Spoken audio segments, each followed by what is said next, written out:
Саламатсыңарбы балдар? Бүгүнкү химия сабагынан өтүлүүчү тема заттын курамынын туруктуулук закону. Сабактын максаты жөнөкөй стехиометриялык закондорду билип аласыңар.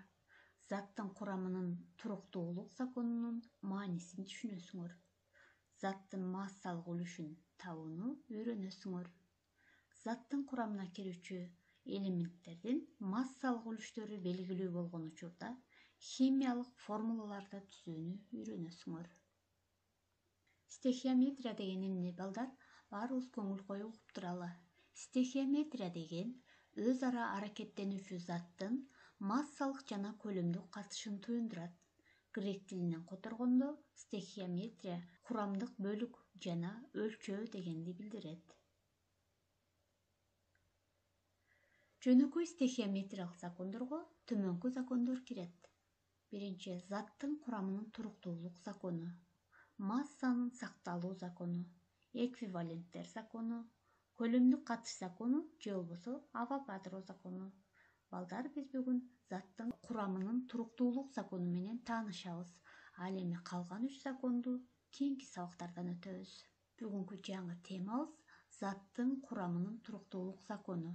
Бул законду 1799-1806 жылдар аралыгында француз окумуштуусу Луи Жозеф Пруст ачкан. Закондун мааниси төмөнкүдөй. Ар кандай заттар алынуу жолуна карабастан сандык жана сапаттык курамы туруктуу болот. Мына ошондуктан ар бир зат белгилүү бир формулага ээ. Заттардын сандык жана сапаттык курамын көрсөтүүчү формулалар химиялык формулалар деп аталат. Мисалы, H2O бул суунун формуласы. Ал эми H2SO4 күкүрт кислотасынын химиялык формуласы. Демек балдар, ар бир заттын өзүнө гана тиешелүү формуласы бар. Балдар, заттардын формуласы боюнча заттын курамына кирген ар бир элементтин массалык үлүшүн табууга болот. Массалык үлүш деген эмне?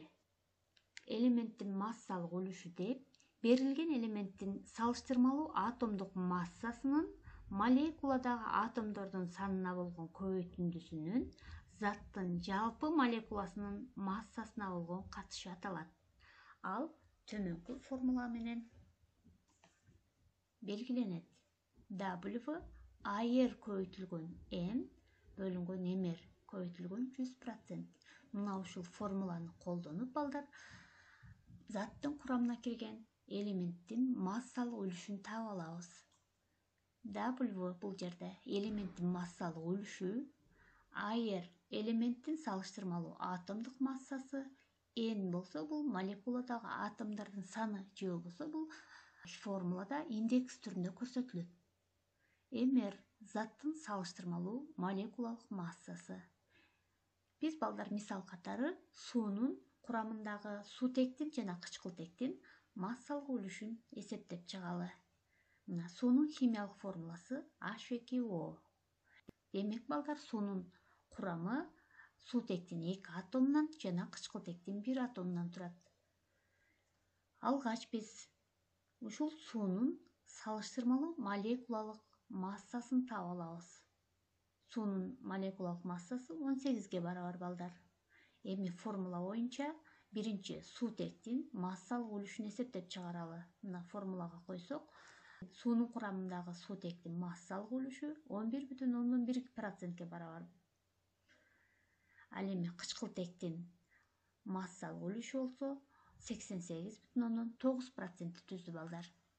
Демек, суунун курамына кирген суутек 11,1%, кычкылтек болсо 88,9% түздү.